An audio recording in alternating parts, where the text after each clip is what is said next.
Hello and welcome. In today's video, I'm going to demonstrate to you how to replace the key fob battery in this Suzuki remote key fob. First thing what we need to do is we need to remove this blade here out of the bottom of the fob. We do so by sliding over this catch here, which releases it from the bottom. Now what we need to do is we need to split the two halves of the case.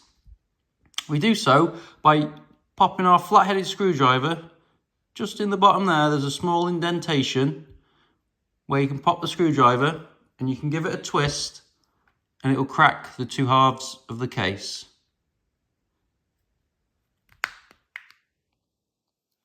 Like so.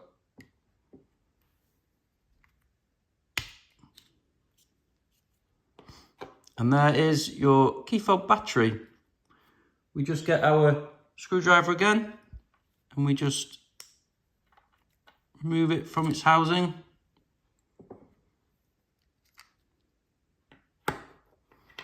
This key fob takes a battery with a part number of CR2032, like this one.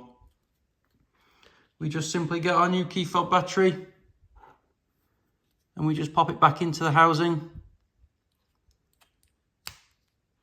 making sure that the writing on the battery is facing upwards on this fob and we know it's in its correct location. And now it's time just to pop it back together. So we get the other half of the case, make sure everything lines up, and we just click it in place. And we just pop the blade back into the bottom, like so. And there you go. It's all done.